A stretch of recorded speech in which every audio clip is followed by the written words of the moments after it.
Welcome to video lesson 25, Once Upon a Time. And I'm going to take up this poem, Once Upon a Time, which is your 25th lesson of secondary English subject. Learners, poetry is a form of literature that uses aesthetic and rhythmic qualities of language, such as sound symbolism and meter, to evoke feelings in addition to or in place of the prosaic, ostensible meaning. Poetry uses forms and conventions to suggest differential interpretation to words or to evoke emotive responses. Devices such as assonance, alliteration, onomatopoeia, and rhythm are sometimes used to achieve musical or incantatory effects. The use of ambiguity, symbolism, irony, and other stylistic elements of poetic diction often leaves a poem open to multiple interpretations. Similarly, figures of speech used such as metaphor, simile, and metonymy create a resonance between otherwise disparate images, a layering of meanings, forming connections previously not perceived.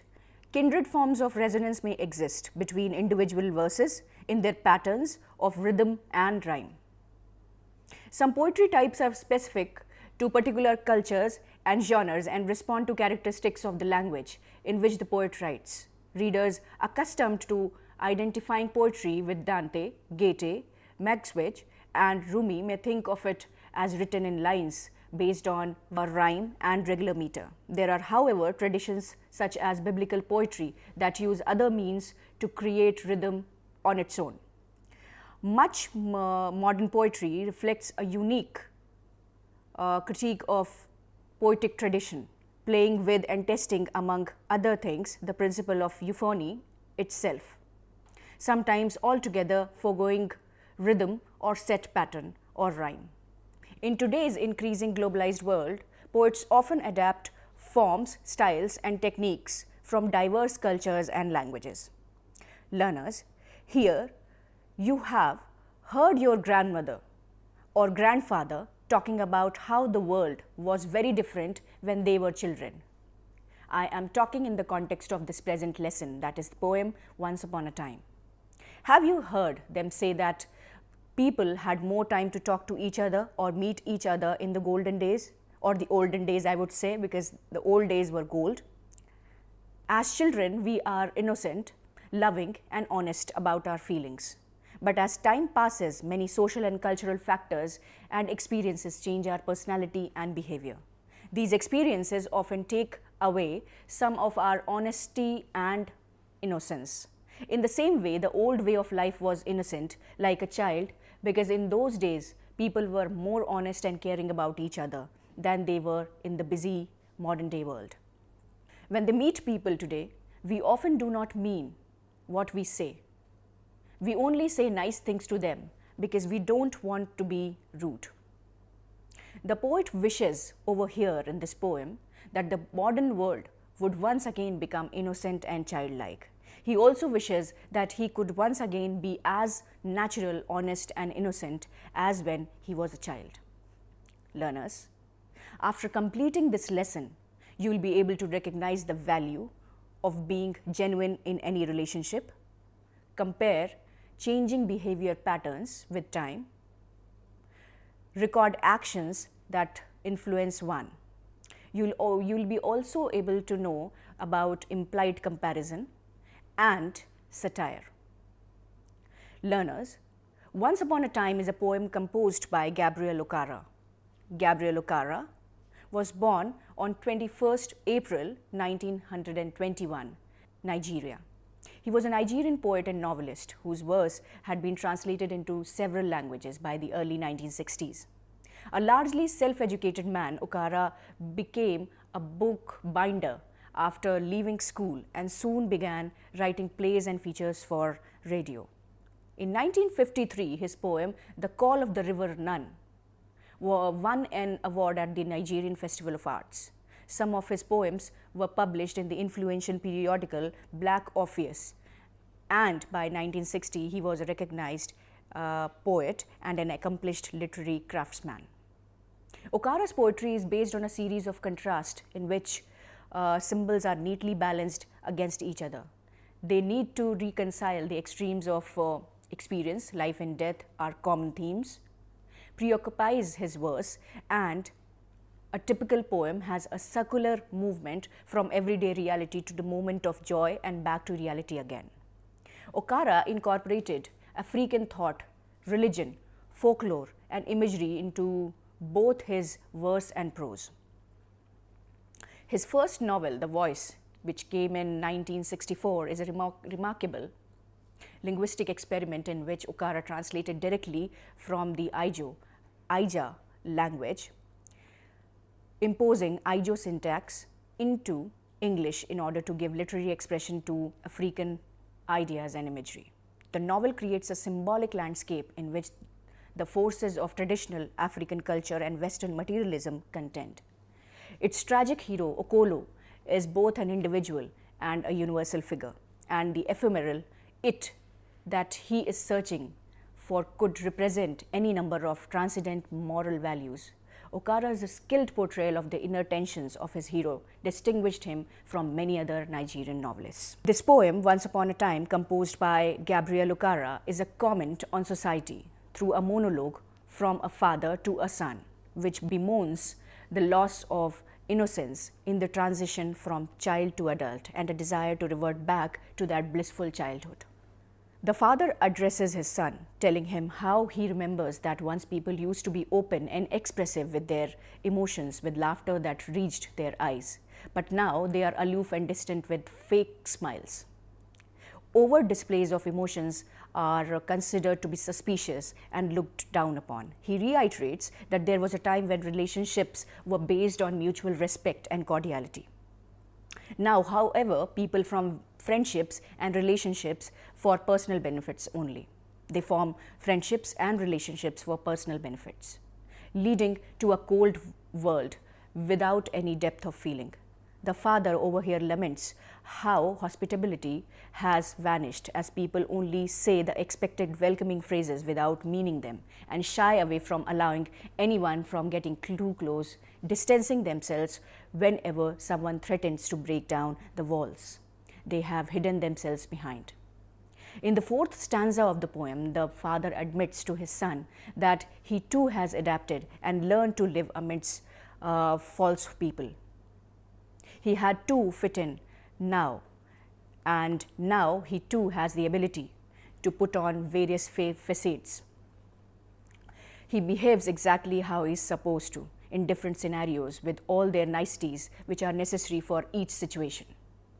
Moreover, the father has learned to fake emotions and build relationships without any serenity or depth of feeling.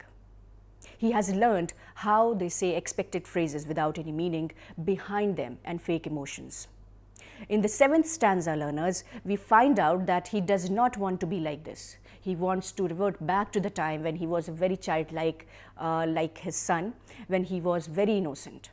He wants to forget all these stifling things, where things were so very open and new and very clear. And he wants to forget all those stifling things which were dampening his emotions and are slowly strangling life out of him. He is society and he cannot look himself in this eye without witnessing the same hypocrisy which he had been scathing earlier. So in the last stanza, the father pleads with the child to teach him how to express his emotions and return back to a time when he was young and carefree and naive and not aware of what apathy was required from him for him to survive. The poem consists of 7 stanzas with no definite rhyming scheme, which emphasizes the fact that there is a monologue, that it is a monologue from a father to his son. The tone throughout is nostalgic as the father remembers what things used to be like once when he was a child. There is an undertone of bitterness throughout the poem whenever the father talks about things that have changed and how the world has progressively become more and more decadent. Okara uses blunt expressions, blunt metaphors I would say, to describe how the ice block cold eyes of people now lack emotion, emphasizing the harsh intrusiveness of such eyes scrutinizing the poet, looking for the ways to exploit their relationship or their friendship. He has learned to pretend to feel whatever is expected of him at different events, using a smile to describe how he changes the masks to put on, like the dresses he is expected to wear on said events, each with their expected plethora of facial expressions and tones. He wears smiles like a portrait wears a smile, fixed and uncomfortable with no real meaning behind it. He detests looking at himself in the mirror for all he sees when he smiles in his teeth bared like a snake's fangs, revolting and dripping with poison. The repetition of the title, both at the beginning and the ending of the poem, suggests a sort of fairy tale-like tone to the poem, which resists the question of whether the past that the poet is remembering so fondly ever did exist, or if the time lost that he has so desperately wanting to return is just something that he has thought up in his mind as a defense mechanism that once upon a time things were really not at all bad, or not at all that bad. There is some very strong language used in the poem. The poet calls all the things that he has had to learn muting things that stifle the emotions inside of him, not allowing him to release. It seems to him that his voice has been taken and he is slowly being suffocated. He wants to forget all these things, to unlearn them and return back to a more innocent time. Once upon a time is a comment on the hypocritical society that we live in today, in which we are wary of emotion, distrustful of people, distrustful of affection, and guarded of laughter. Logical reasoning take precedence over emotions, and relationships are formed with prudent times in mind instead of affection and geniality. It is a false facade that everyone hides behind, and as a reason we are alone and isolated, despite being surrounded by people on all the sides. There is a price on relationships and an end date as soon as the purpose behind is over. There is no place nor desire for empathy in the world of today. The innocence of children is also a major theme in this poem, as it is this state that the poet wants to go back to. It is his childhood that he remembers throughout the poem, the time when things seem to be much more real and sincere. Or maybe it is only that the poet is remembering his childhood through the eyes of a child when he was too young to understand how people behave. Perhaps there was no such time when life was perfect. Perhaps it is only a misconception induced by nostalgia, but the poet doesn't care. All he wants is to go back when he could be free. Learners, let us now read the text and read the poem, I would say. Once upon a time, son, they used to laugh with their hearts and laugh with their eyes. But now they only laugh with their teeth. With their ice block cold eyes, search behind my shadow. There was a time indeed they used to shake hands with their hearts, but that's gone, son. Now they shake hands without hearts, while their left hands search my empty pockets. Feel at home, come again, they say, and when I come again and feel at home, once, twice, there'll be no thrice, for then I find doors shut on me. Now I have learned many things, son. I have learned to wear many faces like dresses, home face, office face, street face, host face, cocktail face, with all their conforming smiles like a fixed portrait smile. And I have learned too to laugh with only my teeth and shake hands without my heart. I have also learned to say goodbye when I mean good riddance, to say glad to meet you without being glad, and to say it's been nice talking to you after being bored. But believe me, son, I want to be what I used to be when I was like you. I want to unlearn all these mutings. I want to unlearn all these muting things. Most of all, I want to relearn how to laugh, for my laugh in the mirror shows only my teeth like a snake's bare fangs. Show me, son, how to laugh. Show me how I used to laugh and smile once upon a time when I was like you. I'll repeat the last line. Show me, son, how to laugh. Show me how I used to laugh and smile once upon a time when I was like you. Learners, just look into your part number 1, 25.2.1, stanzas 1, 2, 3, and you may read from the lines once upon a time to shut on me. Once upon a time, son, they used to laugh with their hearts and laugh with their eyes. But now they only laugh with their teeth, while their ice block cold eyes search behind my shadow. There was a time indeed they used to shake hands with their hearts, but that's gone, son. Now they shake hands without hearts, while their left hands search my empty pockets. Feel at home, come again, they say, and when I come again and feel at home, once, twice, there'll be no thrice, for then I find doors shut on me. Learners, the poet tells us his son about the behavior of people in the past and in the present and in the olden days and in the modern world. He remembers a time when people had true feelings for one another. They would laugh from the heart and meet one another with genuine feeling. But today in the modern busy world, people often greet each other without any warmth in their handshake. They greet each other with a smile or a laugh that doesn't reach their eyes or warm their hearts. When they say come again to a guest, they don't really mean it, and they only say it to be polite. According to the poet, people these days are often interested in meeting people only if they are rich, powerful, successful or famous, and they do not value or respect those who have no wealth or position. Learners, do you know that since times immemorial, Indians have been well known for their hospitality, the way in which guests are served and taken care of? Atithi Devo Bhav is an old slogan. What does it mean? In the olden days, when the means of communication were limited and slower than they are today, it was not possible to be prepared for the arrival of a guest. The word Atithi means a guest whose date of arrival is not known, or a person who arrives unexpectedly. Atithi is made up of word A plus Tithi, in which A stands for not known and Tithi means date. Devo means God and Bhav stands for is. Atithi Devo Bhav hence means that the arrival of a guest at any time is like the arrival of God, and the guest shall be treated thus. This sentiment is deep-rooted in our culture even today. In recent times, the Government of India through Ministry of Tourism has used this slogan to promote tourism in India. Come to the part number 25.2.2, and you may read from the lines, so I have learned to after being bored. So I have learned many things, son. I have learned to wear many faces like dresses, home face, office face, street face, host face, cocktail face with all their conforming smiles like a fixed portrait smile. And I have learned too to laugh with only my teeth and shake hands without my heart. I have also learned to say goodbye when I meet good riddance, to say glad to meet you without being glad, and to say it's been nice talking to you after being bored.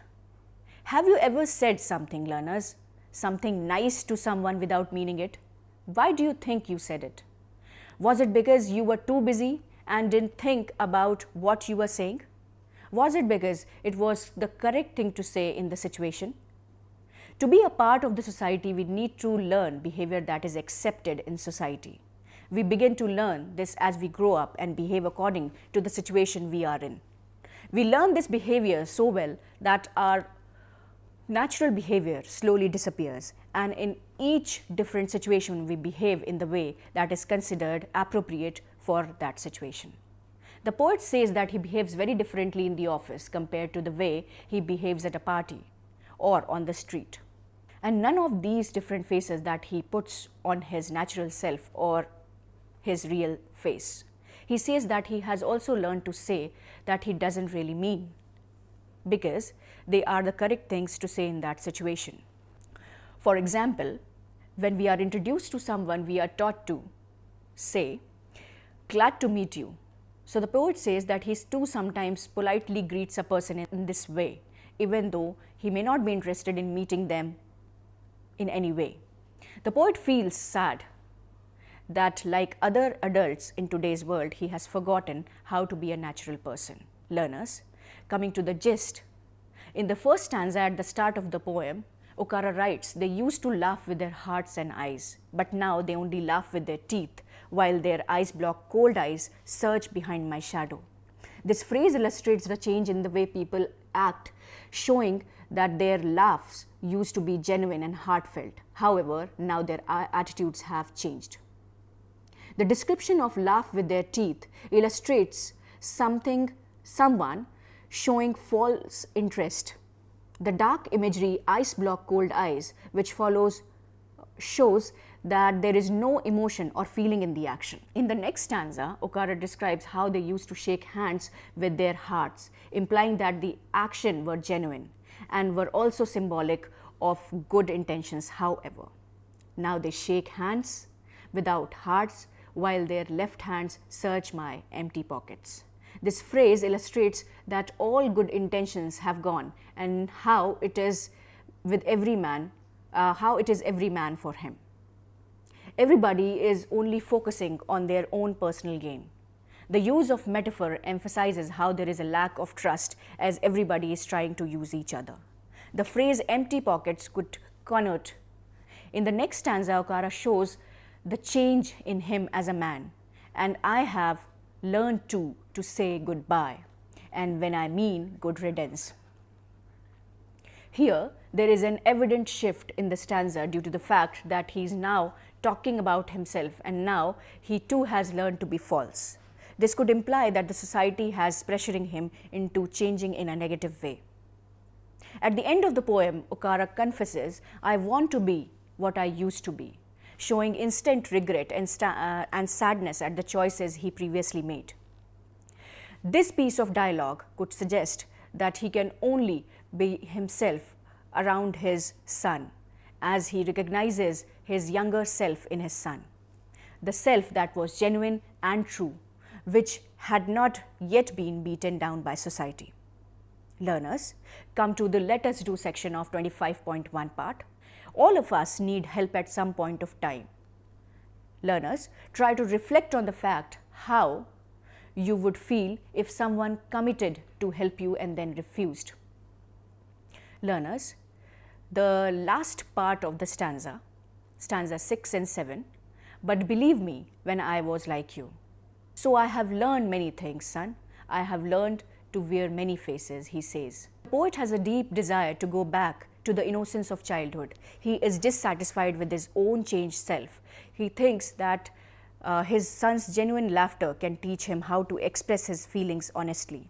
He wants to relearn how to behave in a natural way. He wants to get rid of the falseness in his behavior that makes his laugh unpleasant. Because he laughs with his lips and teeth and not with his eyes and heart. Learners, imagine, I'm just giving you an exercise. Imagine you are the father in the poem.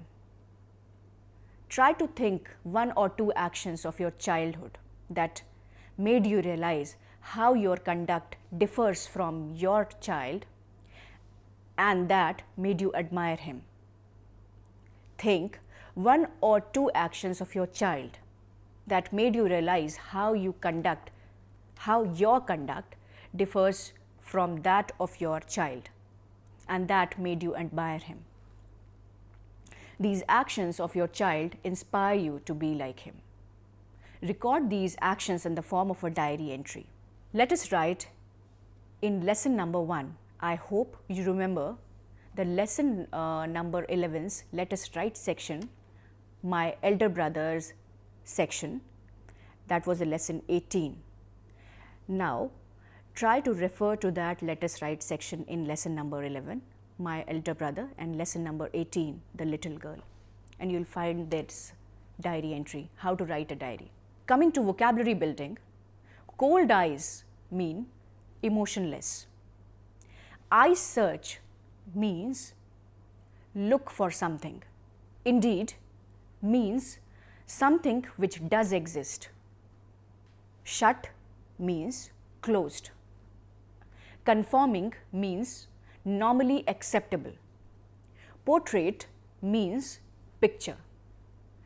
Good riddance means a feeling of relief when an unwanted person leaves. Muting means expressionless. not expressed in speech.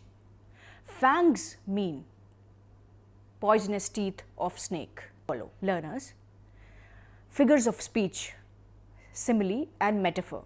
A figure of speech is a departure from the ordinary form of expression. It is employed to produce a greater effect. There are 4 different kinds of figures of speech. Number 1, those based on resemblance, for example, simile, metaphor, personification and apostrophe. Number 2, those based on contrast, for example, antithesis and epigram. Number 3, those based on association, for example, metonymy and synecdoche. Number 4, those depending on the construction of the plot, for example, climax and anticlimax. Simile. In a simile, we make a comparison between 2 objects of different kinds. These 2 objects will have at least one point in common. The righteous shall flourish as the palm tree. Here, a comparison is made between the righteous and the palm tree. Life is as tedious as a twice told tale. So, these were some examples of simile. Now, some very common examples of simile in everyday speech. As proud as a peacock, as cool as a cucumber, as hard as nails, as good as gold, as old as the hills, as clear as crystal. Try to note, learners, a comparison of 2 things of the same kind is not a simile. Coming to metaphor, a metaphor is an implied simile. It doesn't state that one thing is like another or acts like another. Instead, it says that the two things are one and the same. A simile, on the other hand, says that one thing is like another. Thus, when we say she is like an angel, we use a simile, but when we say she is an angel, we use a metaphor. Examples of metaphor: life is a dream. Example of a simile: life is like a dream. Example of a metaphor again: the camel is the ship of the desert. Coming to implied comparison, I would just give you a very small example of Shelley's Ode to the West Wind. That is a poem. Here Shelley says, I would read the first 2 stanzas of the poem. O wild west wind, thou breath of autumn's being, thou from whose unseen presence the leaves dead are driven like ghosts from an enchanter fleeing. Yellow and black and pale and hectic red, pestilence-stricken multitudes, O thou who chariotest to their dark wintry bed. Addressing the west wind as a human over here, I'm just talking about implied comparison. Addressing the west wind as a human, the poet describes its activities. It describes dead leaves away as they were ghosts fleeing a wizard. The leaves are yellow, pale and black and red, as if they had died of an infectious disease. The west wind carries seed in its chariot and deposits them in the earth, where they lie until the spring wind awakens them by blowing on a trumpet, that is the clarion. When they form buds, the spring wind spreads them over plains and on hills. In a paradox, the poet addresses the west wind as a destroyer and a preserver, then asks it to listen to what he says. The poet says the west wind drives clouds along, just as it does dead leaves after it shakes the clouds free of the sky and the oceans. These clouds erupt with rain and lightning. Against the sky, the lightning appears as a bright shaft of hair from the head of a manet. The poet compares the west wind into a funeral song. Again, listen to what I am saying. The poet compares the west wind to funeral song sung at the death of a year, and says the night will become a dome erected over the year's tomb with all the wind's gathered might. From the dome will come black rain, fire and hail. Again, the poet asks the west wind to continue to listen to what he has to say. Learners, this is an example of implied comparison, and I hope you can look back to the poem to know what it is. and you must have got some understanding what implied comparison is by this very example. Coming to the satire, which is also there in the poem. Satire, learners, is a technique employed by writers to expose and criticize foolishness and corruption of an individual or a society by using humor, irony, exaggeration, or ridicule. It intends to improve humanity by criticizing its follies and foibles. A writer in a satire uses fictional characters which stand for real people to expose and condemn their corruption. A writer may point a satire toward a person, a country, or even the entire world. Usually, a satire is a comical piece of writing which makes fun of an individual or a society to expose its stupidity and shortcomings. In addition, he hopes that those he criticizes will improve their characters by overcoming their weakness. Satire and irony are interlinked. Irony is the difference between what is said or done and what is actually meant. Therefore, writers frequently employ satire to point at the dishonesty and silliness of individuals and society and criticize them by ridiculing them. Sometimes, I'll just give you one example of satire in everyday life. Most political cartoons which we witness every day in newspapers and magazines are examples of satire. These cartoons criticize some recent actions of political figures in a comical way. Some shows on television are also examples of satire. These shows claim to target what they think are stupid, political, and social viewpoints. Function of satire. The role of satire is to ridicule or criticize these vices in the society, which the writer considers a threat to civilization. The writer considers it his obligation to expose these vices for the betterment of society or humanity. Therefore, the function of satire is not to make others laugh at persons or ideas they make fun of. It intends to warn the public and to change their opinions about prevailing corruption conditions in society. This poem is also a satire on modern day human beings, learners, which I have just taken up. Learners, when we use humor, irony, sarcasm, or exaggeration to criticize someone or something, it is called satire. The poem is a satire on modern society. With the help of examples from the poem, support this statement. I think you will be able to support this statement and try to do some exercise on your own. Read and understand the poem thoroughly before taking the test, learners. Equally important is the need to read and understand your questions well so that you can give relevant answers. Learners, remember, each lesson demands your undivided attention, as it is not only a lesson, it has its inbuilt language skills, English language skills, which you need to understand well enough to write your exams.